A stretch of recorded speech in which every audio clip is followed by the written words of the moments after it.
तो कहानी के शुरू में हमें एंड्रयू नाम के एक बच्चे को एक पार्क में खेलता हुआ दिखाया जाता है। इस टाइम उसके हाथ में उसका एक टॉय था, शक्ल थी, जिसे वो बहुत पसंद करता था और हर वक्त अपने पास ही रखता था। इसी टाइम एंड्रयू की मोम जो उसके पास खड़ी हुई थी, उनको एक कॉल आई। कॉल के दूसरी तरफ आदमी उन्हें हरास करने की कोशिश कर रहा था, उन्हें तंग कर रहा था और इस सब में वो इतना मगन हो गई कि उन्हें पता ही नहीं चला एंड्रयू उन्हें कब से बुलाता रहा। एंड्रयू को असल में जंगल के अंदर शक्ल दिख रहा था जो उसे अपने पास बुला रहा था। कॉल बंद होने के बाद एंड्रयू की मॉम ने जैसे ही पीछे मुड़कर देखा तो एंड्रयू वहाँ नहीं था। वो घबरा गई। उसे यहाँ से चाहता उसकी नेबर एमिली और उसकी मॉम एना ने भी देखा था। एंड्रयू जंगल के अंदर मिस्टर चकलदीप के बुलाने पर गया था, लेकिन जंगल के अंदर उसे मिस्टर चकलदीप नहीं नजर आ रहे थे। एकदम से दोबारा उसे मिस्टर चकलदीप की झलक नजर आई, जिसके पीछे वो भागा और एकदम से पीछे से किसी ने उसके ऊपर हमला कर दिया। सीन कट होता है और हमें पता चलता है कि रात होने पर अब पुलिस भी एंड्रयू को जंगल में ढूंढ रही है और पुलिस के साथ एंड्रयू की डैड भी हैं, जो कि पुलिस ऑफिसर ही हैं। जंगल में बहुत ज्यादा ढूंढने पर उन्हें पहले एंड्रयू का टॉय मिलता है और उसके बाद थोड़ी ही दूरी पर उन्हें एंड्रयू भी मिला, जो कि अब मर चुका था।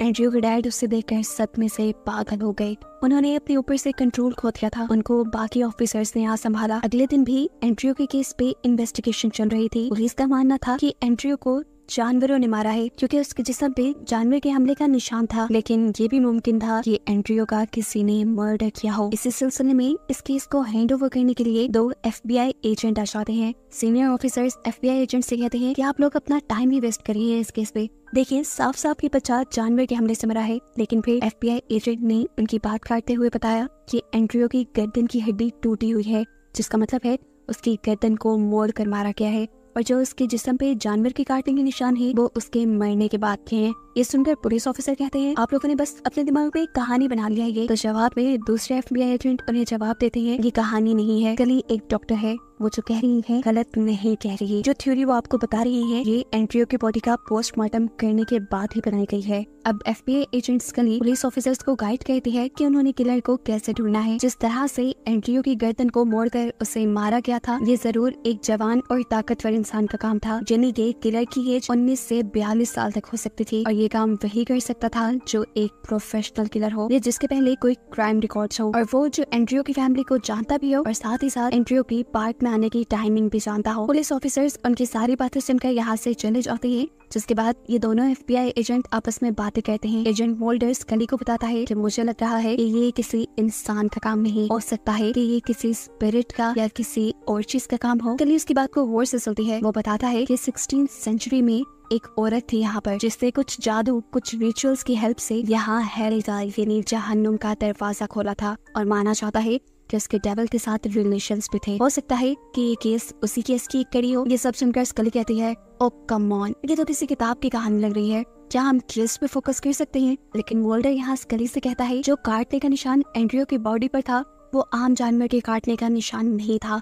वो एक ऐसे डॉग का निशान था जिसके बारे में मैं जानता हूँ कि वो अंडरवर्ल्ड यानी जहन्नुम की रखवाली करते हैं। असल में वो स्पिरिचुअल डॉग होते हैं। उसकी बात सुनकर ये लोग दोबारा अपने ऑफिस जाते हैं और एंड्रयू की डेड बॉडी को दोबारा से चेक करते हैं, क्योंकि अभी तक उन्हें एंड्रयू की मौत की वजह समझ नहीं आ रही थी। ये लोग अब एंड्रयू के पाँव को हाथ लगाते हैं तो इन्हें वहाँ पर कुछ अजीब सी चीज महसूस होती है, जैसे उसके पाँव पे नमक या फिर रेत लगा हो। इसके बाद ये लोग फाइल चेक करते हैं, जिसमें ये लोग चकलदीप टॉय की पिक्चर देखते हैं जो मर्डर साइट से ही उन लोगों को मिला था। ये दोनों सोच में पड़ गए कि आखिर इस टॉय का या चकलदीप का इस पूरे मर्डर से क्या ताल्लुक है। इसी रिपोर्ट से इन्हें ये भी मालूम होता है कि अभी तक उस मर्डर के आई विटनेस का इंटरव्यू नहीं हुआ और इस मर्डर की आई विटनेस थी एक छोटी सी बच्ची एमिली, यानी एंड्रयू की ही नेबर। और असल में एमिली के फादर ही चीफ पुलिस ऑफिसर थे, जिनके हाथ से ये केस लेकर इन दोनों FBI एजेंट को दिया गया था। इसलिए ये लोग डिसाइड करते हैं कि एंड्रयू के फ्यूनरल के बाद ये लोग एमिली और उसकी मॉम एना से मिलने के लिए जाएंगे। जहाँ दिखाया जाता है कि चर्च में एंड्रयू के फ्यूनरल पर अभी तक एंड्रयू की डेड बॉडी नहीं आई थी और इसी वजह से एंड्रयू के डैड काफी परेशान थे। वो दूसरे पुलिस ऑफिसर से पूछते हैं कि अभी तक FBI एजेंट एंड्रयू की डेड बॉडी को रिलीज क्यों नहीं कर रहे। तब वो ऑफिसर उसे बताता है कि FBI एजेंट्स को लग रहा है कि एंड्रयू का मर्डर हुआ है। खैर, सीन कट होकर कहा जाता है कि एजेंट मोल्डर एमिली के घर पर थे, एंड्रयू के नेबर के घर पर। वो छोटी सी बच्ची उनके सवालों के ज्यादा अच्छे से जवाब नहीं दे पा रही थी और ऐसे उनकी इन्वेस्टिगेशन आगे बढ़ भी नहीं रही थी। एमिली अभी तक सिर्फ उन्हें यही बता पाई थी कि उसने सिर्फ एंड्रयू को जंगल के अंदर जाते हुए देखा था। ये कहने के बाद वो तो अपने टीवी शो के अंदर मगन हो जाती है, लेकिन यहाँ पर एमिली की मॉम यानी एना मोल्डर से डिस्कस करती हैं कि उन्होंने भी एंड्रयू को एकदम से जंगल के अंदर गायब होते देखा था। और ये देखते ही वो बहुत ज्यादा डर गई और अभी तक डरी हुई है, क्योंकि ऐसा कभी भी उनकी बेटी के साथ भी हो सकता है। ये कहकर एना यहाँ से कुछ काम करने के लिए चली जाती है, जबकि मोल्डर उठकर उनके घर को चेक करने लगता है। यहाँ पर उसे एना की फैमिली पिक्चर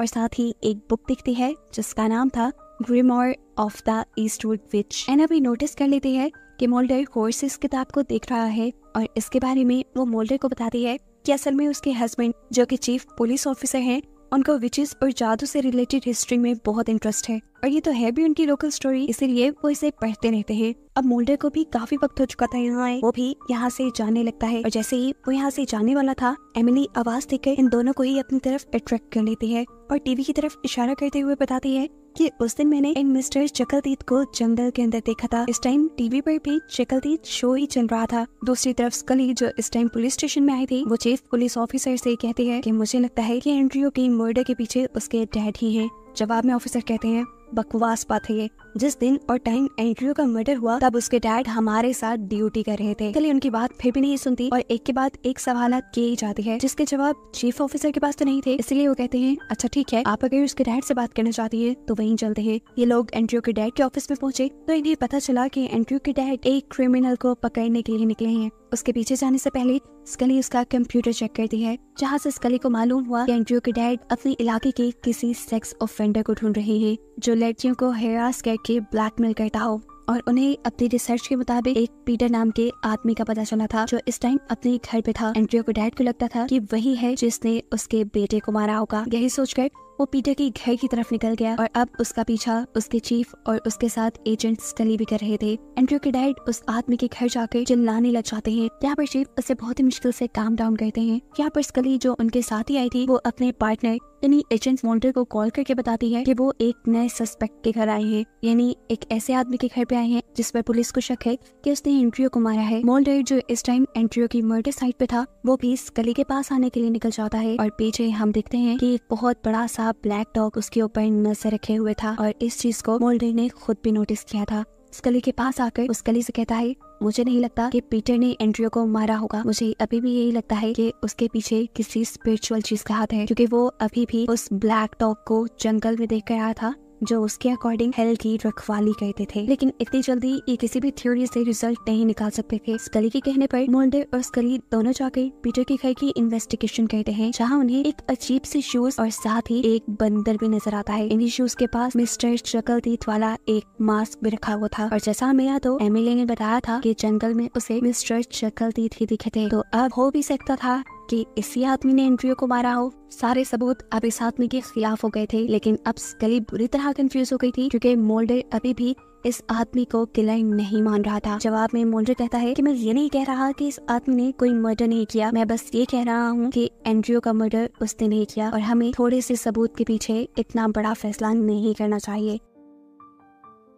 सीन कट होकर हमें एंड्रयू की नेबर एमिली को दिखाया जाता है, जो इस टाइम टीवी पर अपना कार्टून शो देख रही थी। ये कार्टून कैरेक्टर उसे बहुत पसंद थे। एकदम से उसने नोटिस किया कि उसके घर के बाहर डोर पर भी यही कार्टून कैरेक्टर हैं जो उसे अपने पास बुला रही है। वो उसे देखकर मुस्कुराती है। पीछे से उसकी मॉम उसे लंच के लिए बुला रही थी, लेकिन जब काफी मर्तबा भी आवाजें देने पर एमिली ने एना की यानी अपनी मॉम की बात नहीं सुनी, तो एना ने परेशानी में एमिली को लॉन्च पे ढूंढा, लेकिन वो अब कहीं नहीं थी। थोड़ी देर बाद मालूम होता है कि पुलिस और FBI एजेंट्स को उसकी भी डेड बॉडी जंगल से मिली है, जिसको भी किसी ने बिल्कुल उसी तरीके से मारा है जिस तरीके से एंड्रयू को मारा गया था। एना को जैसे ही ये बात पता चलती है, वो भी भागते हुए इसी जंगल में आ गई। एना को अब अपना होश भी नहीं था। वो एमिली की तरफ ऐसे बढ़ रही थी जैसे वो उसे अभी जिंदा कर देगी, लेकिन यहाँ पुलिस ऑफिसर्स उसे संभाल लेते हैं।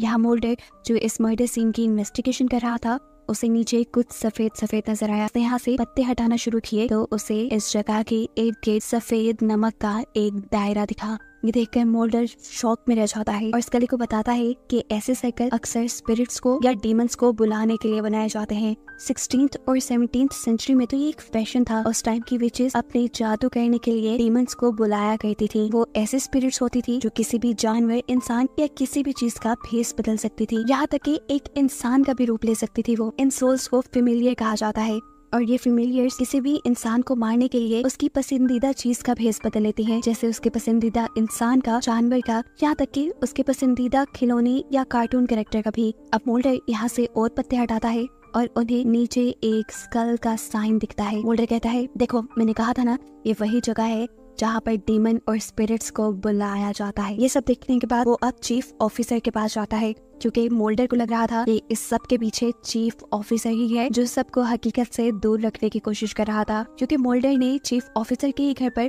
वो विचेस वाली बुक देखी थी। उनकी ये बातें सुनकर चीफ ऑफिसर भी बुरी तरह गड़बड़ा चुका था। उसके मुंह से साफ लग रहा था कि वो कुछ छुपा रहा है। मोल्डर से पूछता है, इस काले जादू के पीछे तुम ही हो ना? पहले तो वो कुछ नहीं बोलता, लेकिन मोल्डर के इंसिस्ट करने पे कहता है, नहीं मैं नहीं हूँ उसके पीछे। हाँ मैं मानता हूँ कि मैं आप सबको इस केस से डाइवर्ट करने की कोशिश कर रहा था, लेकिन इसलिए नहीं कि ये सारा काम मैंने किया है। मैं मर्डर के पीछे नहीं हूँ। लेकिन वो कहता है, हाँ मेरी गलती है भी। उस दिन जब एंड्रयू गायब हुआ, असल में उस दिन मैं ही था जो उसकी मॉम को हैरास करने की कोशिश कर रहा था। उसने मेरी वजह से ही एंड्रयू को अवॉइड किया और एंड्रयू गायब हो गया। मेरा बस इतना ही कसूर था। चीफ ऑफिसर को अपने इस केस पर भी बहुत गर्व था। उसके जाने के बाद मोल्डर ने स्कली को बताया कि ये केस वही है जैसा मैं बता रहा हूँ। किसी ने अपने जादू के सदके यहाँ पर हेल का यानी जहन्नुम का दरवाजा खोल दिया है और इन सारी मर्डर्स के पीछे यही रीजन है। दूसरी तरफ दिखाया जाता है कि एंड्रयू के डैड को अभी भी उसी आदमी पे शक था जिसके घर वो पहले भी जा चुके थे। वो यहाँ पर इस आदमी की सच्चाई सभी लोगों को बता देते हैं और सभी लोग उसे गुस्से में मारना शुरू कर देते हैं। इसी खबर जैसे ही एजेंट मोल्डर और स्कली को मिलती है, वो लोग फौरन यहाँ आकर इस सिचुएशन को संभालने की कोशिश करते हैं। स्कली सबको अपना बैज दिखाते हुए बताती है कि वो FBI एजेंट है और अगर सबने इस आदमी को मारना ना छोड़ा तो वो सबको अटेम्प्ट टू मर्डर के चार्ज में अंदर करवा देगी। यहाँ सब लोग तो उसके कहने पे रुक गए, लेकिन फिर एंड्रयू के डैड ने बिना कुछ सोचे समझे उस आदमी को शूट करके मार डाला। हालांकि उस आदमी का तो कसूर भी नहीं था। ऐसे बेकसूर आदमी को मारने के चलते उसे खुद जेल हो जाती है और कुछ दिन बाद उसका कोर्ट ट्रायल होता है। कोर्ट में हियरिंग के दौरान एंड्रयू के डैड को इसलिए छोड़ दिया गया, एक तो वो गिल्टी भी थे और दूसरा जिस आदमी को उन्होंने मारा था वो ऑलरेडी एक क्रिमिनल था। लेकिन इस सब के बावजूद भी उन्हें $5000 फाइन भरना पड़ा। कोर्ट की हियरिंग के दौरान हम मोल्डर और स्कली को आपस में बातें करता हुआ भी देखते हैं, जहाँ मोल्डर स्कली से कह रहा था कि जिसने भी उस हेल का गेट खोला है या जिसने भी वो रिचुअल और मैजिक किया है वो भी इसी रूम में हमारे साथ ही बैठा हुआ है, बस हमें अपनी आंखें खुली रखनी होगी। जैसे ही अब ये दोनों एजेंट कोर्ट से बाहर निकलते हैं तो बाहर पहले से ही एक पुलिस ऑफिसर उनका इंतजार कर रहा था, जो इन्हें बताता है कि ना तो एंड्रयू के मर्डर के पीछे उसके डैड का हाथ है, क्योंकि उस दिन वो ड्यूटी पे थे और एंड्रयू से कुछ 40 किलोमीटर दूरी पे थे, और ना ही इसके पीछे उस आदमी का हाथ है जिससे एंड्रयू के डैड ने मार दिया। इस ऑफिसर को असल में इन दोनों एजेंट्स ने किसी और शहर से इन्वेस्टिगेशन के लिए बुलाया था, क्योंकि अब इन दोनों को यहाँ के लोकल ऑफिसर्स पर एतबार नहीं रहा था। सिंकट होकर हमें एंड्रयू के डैड को दिखाया जाता है जो अब वापस घर आ गए थे, लेकिन घर आकर भी वो खुश नहीं थे बल्कि और डिस्टर्ब थे, क्योंकि इस सारे केस की वजह से उन्हें एक सबसे बुरी हकीकत ये पता चली थी कि उसकी वाइफ और उसके चीफ ऑफिसर के दरमियान में रिलेशन था, जिसकी वजह से चीफ ऑफिसर ने उसे हैरेस किया। ऐसे में उसकी नजर उसके बेटे से हट गई और उसके इस घिनौने काम की वजह से उसके बेटे की जान भी चली गई। अपने हस्बैंड के मुंह से ये सारी बातें सुनकर एंड्रयू की मॉम और भी ज्यादा परेशान हो जाती हैं। वो जो खुद एंड्रयू की मौत के गम से बाहर नहीं निकल पाई थी, अपने हस्बैंड की बातें सुनकर और भी अपसेट हो जाती हैं और गाड़ी लेकर वहाँ से निकल जाती हैं। और पीछे से उसका हस्बैंड अपने बेटे की मौत का बदला चीफ ऑफिसर से लेने के लिए निकल जाता है। यहाँ एंड्रयू की मॉम जब ड्राइव कर रही थी तो जंगल के दरमियान के रास्ते से उन्हें सड़क के बिल्कुल दरमियान में एंड्रयू खड़ा नजर आया, जिसे बचाने के लिए उन्होंने अपनी गाड़ी मोड़ी तो बुरी तरह उनकी गाड़ी पलटकर उनका एक्सीडेंट हो गया। एंड्रयू के डैड जो इस टाइम चीफ ऑफिसर के घर के अंदर आ चुके थे, उन्हें घर के अंदर पहले तो अंधेरे के अलावा कुछ दिखाई नहीं देता, फिर थोड़ी ही दूरी पे उसे मिस्टर चकलदीद दिखाई देते हैं, जिसका वो पीछा करने लगे। लेकिन जैसे ही वो मिस्टर चकलदीद के पीछे जाते थे, चकलदीद वहाँ से गायब हो जाता था। या उनके साथ एक बार नहीं, दो बार नहीं, 3 मरतबा हुआ। चौथी मरतबा उसे चकलदीद टीवी के ऊपर चलता हुआ सुनाई दिया, और जैसे ही वो टीवी में चकलदीद शो देखने ही वाला था, एकदम से उसके पीछे कोई आ गया और ये कोई और नहीं मिस्टर चकलदीद ही था। उसे अपनी गन से शूट करके मारने वाले थे, लेकिन तभी यहाँ पर चीफ ऑफिसर भी आ गए, जिन्होंने रिक यानी एंड्रयू के डैड को ऐसे देखा जैसे वो उसके ऊपर गन पॉइंट किए हुए हो। इससे पहले फिर रिक उन्हें गोली मारता चीफ ऑफिसर उसे गोली मारकर खत्म कर देते हैं। गोली की आवाज यही करीब मौजूद एजेंट मोल्डर और स्कली ने भी सुन ली थी। जब उन दोनों ने यहाँ कर चेक किया तो उन्हें एंड्रयू के डैड यहाँ पर मरे हुए मिले। ये देखकर इन दोनों को ही शॉक लगा और अब ये लोग ये बात भी जान गए कि आगे कुछ बुरा ही होने वाला है। ये दोनों घर से बाहर निकल तो इन्हें इस घर के बाहर भी सॉल्ट का सर्कल बना दिखाई देता है। कुछ सोचते हुए एजेंट मोल्डर दोबारा घर के अंदर जाते हैं और देखते हैं कि अब वहाँ वो विच वाली बुक भी नहीं थी। ये देखकर ये लोग अब जंगल में क्राइम सीन की तरफ बढ़े, जबकि यहीं पर हमें दिखाया गया कि अब चीफ ऑफिसर भी डायन को यानी एंड्रयू की मॉम को ढूंढ रहे थे। उनको ढूंढते हुए वो भी जंगल के करीब पहुंचे जहां उन्हें एंड्रयू की मॉम की गाड़ी उल्टी हुई दिखाई दी। लेकिन हैरानी की बात तो ये थी कि एंड्रयू की मॉम सही सलामत जंगल में खड़ी हुई थी और उन्हें अपनी तरफ बुला रही थी और एंड्रयू की मॉम एकदम से जंगल के अंदर गायब हो जाती है। वो भी उन्हें ढूंढने के लिए जंगल के अंदर चले गए। एंड्रयू की मॉम को ढूंढने में वो इतने मगन हुए कि उन्होंने जंगल के करीब पड़ी हुई एंड्रयू की मॉम की लाश भी नहीं देखी। यानी साफ मतलब था कि एंड्रयू की मॉम मर चुकी थी और अब जो उन्हें नजर आ रहा था वो उनकी या तो हेलुसिनेशंस थी या फिर ये कोई एंड्रयू की मॉम की शक्ल में स्पिरिट थी। चीफ ऑफिसर जंगल में भी दूर निकल आते हैं जहाँ जंगल के बीचों बीच उन्हें अपनी वाइफ यानी एना दिखाई देती है बहुत सारी कैंडल्स के घेरे में। ये एक मैजिक सर्कल था, एक जादुई घेरा था जिसके अंदर खड़े होकर वो काला जादू कर रही थी उसी किताब की मदद से जो किताब हमने उसके घर पर देखी थी। और इसको देखकर यहाँ हमें पता चलता है कि असल में एंड्रयू और उनकी बेटी एमिली की डेथ के पीछे भी और कोई नहीं बल्कि एना ही थी जिसने ये सारा काला जादू शुरू किया था। एना अपनी ये सारी बातें एक्सेप्ट भी कर लेती है। वो मान जाती है कि हाँ मैंने ही काला जादू किया, लेकिन मैं ये नहीं चाहती थी कि एंड्रयू और एमिली मर जाए। मैं सिर्फ ये चाहती थी कि चीफ ऑफिसर और डायन दोनों को सबक मिले। जो बेवफाई वो दोनों अपने पार्टनर्स के साथ कर रहे थे बस उन्हें उनका सबक मिल जाए। उसे बिल्कुल अंदाजा नहीं था कि उसे अपने इस घिनौने मकसद के पीछे अपनी बेटी को भी गंवाना पड़ जाएगा और साथ ही बेचारा एंड्रयू भी मारा जाएगा। एना को भी खुद सबक मिल चुका था उसकी बेटी के मरने के बाद, वो भी गम में थी और बस अब ये सब कुछ बंद करना चाहती थी। इनकी इन्हीं बातों के दौरान एना दिखती है कि चीफ ऑफिसर के ऊपर वो ब्लैक डॉग हमला कर चुका है जो असल में हेल का गार्ड था। वो अपने हस्बैंड को भी मारना नहीं चाहती थी और अब उसे अपने आंखों के सामने मरता देखकर वो जोर से चीख मारती है। इतने में ही हम देखते हैं कि यहाँ पर एजेंट मोल्डर और स्कली भी आ गए थे जिन्होंने एना को उस मैजिक सर्कल के अंदर खड़ा हुआ भी देख लिया और वो सारी कहानी समझ गए। यहाँ मोल्डर एना से बात करना चाहता था। वो एना को कहता है ये बुक तुम मुझे दो, मैं तुम्हें कोई और रास्ता बताता हूँ। लेकिन एना उसकी एक बात नहीं सुनती और इस बुक के कुछ मैजिकल स्पेल्स पढ़ते हुए अपने आप को भी खत्म कर देते हैं। उसके खत्म होते ही यहाँ पर हल का दरवाजा जो उसने खोल दिया था वो भी बंद हो गया। हैरानी की बात ये थी कि जिस आग में वो जलकर मरी थी उस आग में वो किताब नहीं जली जिससे पढ़कर वो जादू कर रही थी, जिसे अब स्कली अपने पास रख लेती है एक सबूत के तौर पे, क्योंकि ये उसकी जिंदगी का पहला केस था जिसमें सभी मर्डर्स के पीछे स्पिरिचुअल चीजें इन्वॉल्व थी। और फिर मोल्डर से आकर कहते हैं कि मुझे तुम पर एतबार हो गया है, तुम जो कह रहे थे वो सब ठीक था। इनका केस भी अब खत्म हो चुका था और फाइनली ये लोग अब इस शहर को छोड़कर निकल जाते हैं। इनके निकलने के बाद हमें पीछे से दोबारा उसी झूले को घूमता हुआ दिखाया जाता है जिसमें मूवी के स्टार्ट में एंट्रियो था। यानी इसका मतलब कहानी यहाँ खत्म नहीं हुई थी।